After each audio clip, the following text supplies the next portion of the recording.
लोकसभा के इलेक्शन के बाद नई सरकार बन गई और पार्लियामेंट के सेशन चल रहे हैं, लेकिन हम देख रहे हैं कि नई सरकार बनने के फौरन बाद जिस तरह से देश के अलग अलग हिस्सों में मुसलमानों को निशाना बनाकर, मुस्लिम समुदाय को टारगेट करके जो हिंसा और वायलेंस की घटनाएं हुई हैं, कहीं मॉब लिंचिंग हुई है, कहीं जायदादों को नुकसान पहुंचाया गया है, कहीं बुलडोजर चलाए गए हैं, और इसमें कोई एक स्टेट नहीं है बल्कि कई स्टेट इसमें शामिल हैं। मध्य प्रदेश, तेलंगाना, उड़ीसा, उत्तर प्रदेश और राजस्थान के भी कुछ हिस्सों में ऐसा हुआ, हिमाचल प्रदेश। उसकी डिटेल बाद में हमारे साथी आपको बताएंगे। लेकिन ये जो घटनाएं हो रही हैं, साफ नज़र आ रहा है कि वो एलिमेंट्स जो अपने आप को कानून से ऊपर समझते हैं और नफरत का एजेंडा जिनका एजेंडा है, नई सरकार आने के बाद वो फिर से ऐसा लगता है कि अभी उनको लगता है कि वो अपने एजेंडे को आगे बढ़ा सकते हैं और सरकार उनके खिलाफ कार्रवाई कैसे कर सकती है। तो ये जो ट्रेंड है और इलेक्शन के बाद जिस तरह से तेजी से घटनाएं बढ़ी हैं, ऐसा लगता है कि ये नफरत और बदले की भावना से, कि लोकसभा इलेक्शन में जिस तरह से इन पार्टियों को नुकसान हुआ है और जनता ने जो इनको जवाब दिया है और जनता ने इनकी ताकत को कम कर दिया है और नफरत के एजेंडे को रिजेक्ट किया है, तो मुसलमानों के खिलाफ ये एक योजनाबद्ध तरीके से हिंसा की घटनाएं और उनको परेशान करने की घटनाएं बराबर तेजी से बढ़ रही हैं। क्रिश्चियंस के साथ भी ऐसी घटनाएं कई जगह हुई हैं और कई जगहों पर कन्वर्जन के नाम पर उनकी जो रिलीजियस गैदरिंग्स हैं उनको अटैक किया गया है। तो ये हम समझते हैं कि इस देश के लिए और ख़ासतौर से नई सरकार जो बनी है, हम ये कहना चाहते हैं आपके माध्यम से कि सरकार को चाहिए कि वो अपना पुराना रवैया बदल दे और इस देश में संविधान और कानून के मुताबिक शासन को चलाए और सरकारें अपना राज धर्म निभाएं। अब सरकार की निगाह में सारे नागरिक बराबर होने चाहिए, चाहे किसी ने उनको वोट दिया हो या उनके खिलाफ वोट किया हो। ये बात हम पहले भी कहते रहे हैं कि अब ये सरकार भारत की सरकार है। ये जो कहा जाता है फला व्यक्ति की सरकार, व्यक्ति के नाम पर सरकार, ये मैं समझता हूँ कि ये बहुत गलत है। जो सरकार बनती है संविधान की बुनियाद पर बनती है और उसको भारत सरकार कहा जाना चाहिए। किसी व्यक्ति के नाम पर सरकार का चर्चा करना ये खुद भारत का अपमान मैं समझता हूँ। तो हम समझते हैं कि आपके माध्यम से ये संदेश सरकार तक पहुँचेगा कि ये जो घटनाएं हो रही हैं और ये जो उपद्रवी तत्व और नफरत फैलाने वाली जो एजेंसीज हैं, ऑर्गेनाइजेशंस हैं, जो अपने आप को कानून से ऊपर समझते हैं, उनके खिलाफ सख्त कार्रवाइयां होनी चाहिए। दूसरी चीज जो हम इस मौके पर आपको आपके संज्ञान में लाना चाहते हैं नोटिस में, वो क्रिमिनल लॉज में, आईपीसी में और सीआरपीसी में जो जिस तरह से उनको एक तरह से खत्म करके बिल्कुल नए कानून लाए गए। ये बात सही है कि ये कानून अंग्रेजों के जमाने के थे और इसमें अंग्रेजों की जो मानसिकता भारतीय नागरिकों के बारे में थी उसकी झलक मौजूद थी और सारे अफसर उस जमाने में अंग्रेज हुआ करते थे ज़्यादातर, तो उनको सजा देना या उनके खिलाफ कार्रवाई करना इतना आसान नहीं था। लेकिन अब हम आज़ाद देश हैं तो उन कानूनों को बदला जरूर जाना चाहिए था, उनके अंदर जरूरी संशोधन जरूर होने चाहिए थे, लेकिन पूरे कानून बदल दिए गए, दोबारा से लिखा गया, यहाँ तक के नाम बदल दिए गए।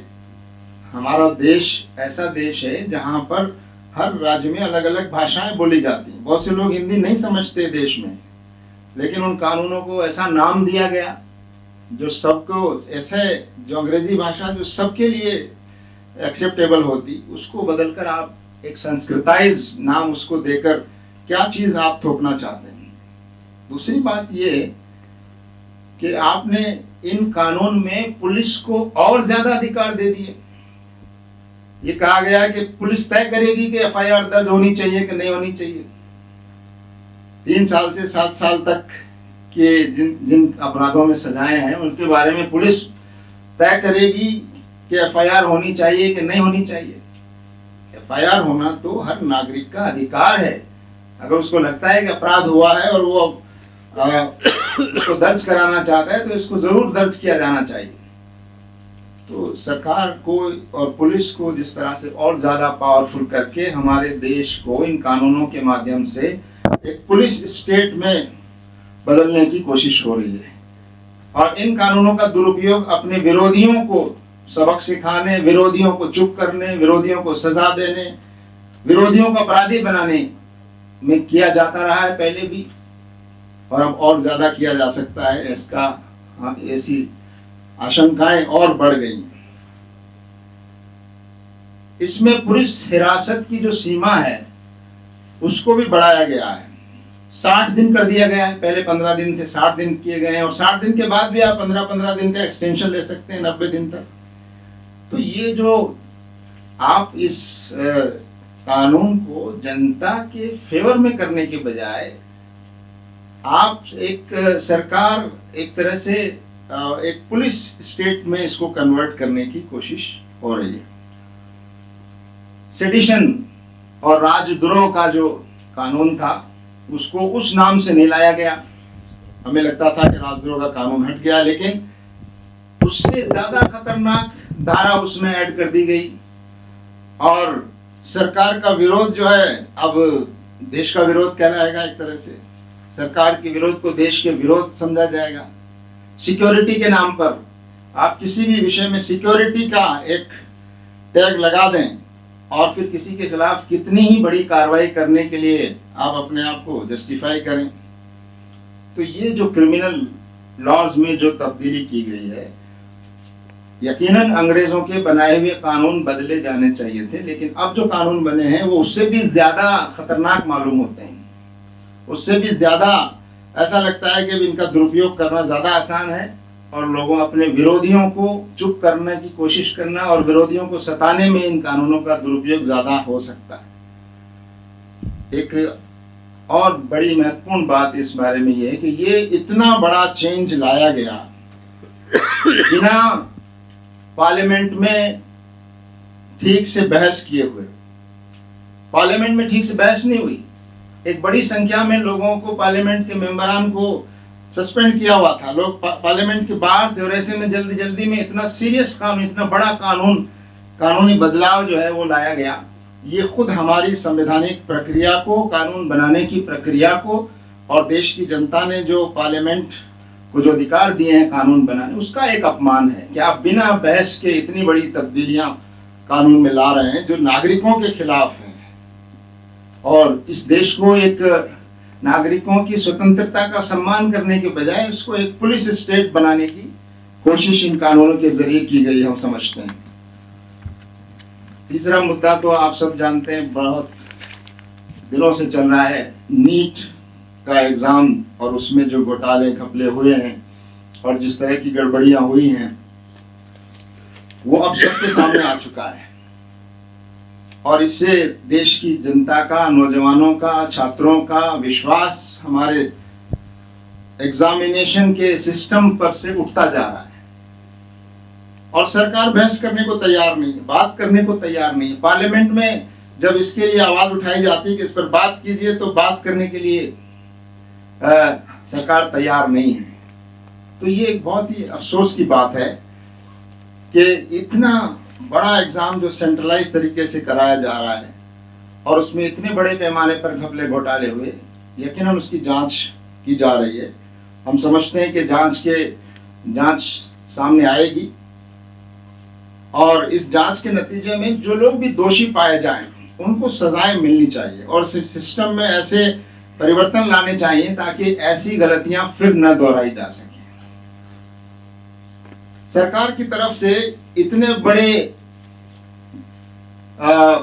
घोटाले को, इतने बड़े अपराध को बहुत लाइटली लेना, हल्के में लेना, ये बहुत गंभीर बात है।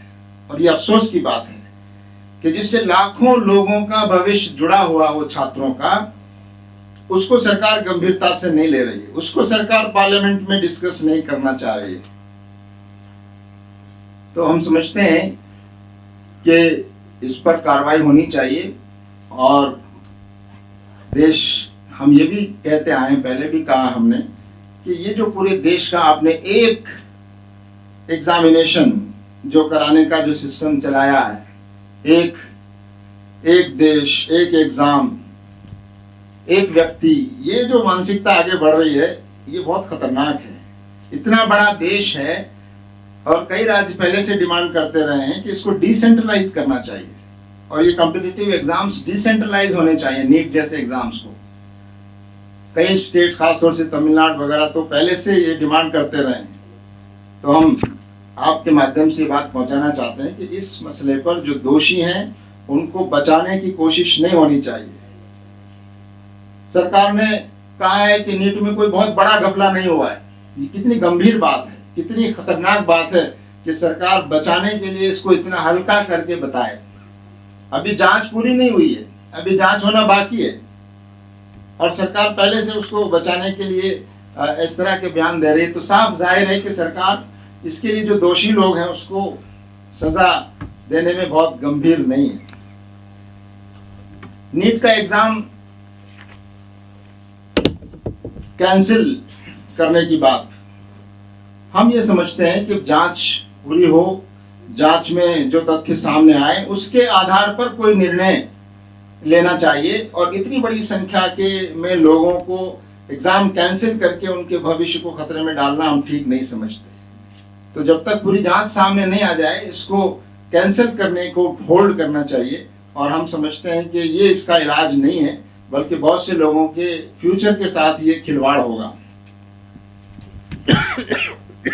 आखिरी बात जो हमारे प्रेस नोट में लाई गई है, वो आपने देखा कि पिछले दिनों देश में कई घटनाएं ऐसी हुई जिसमें आम लोगों की जाने गई, ट्रेन के हादसे हुए। और अभी हाल में हाथरस में जो सत्संग के मौके पर जिस तरह भगदड़ मची और स्टैम्पेड हुआ, 120 से ज्यादा लोग मारे गए।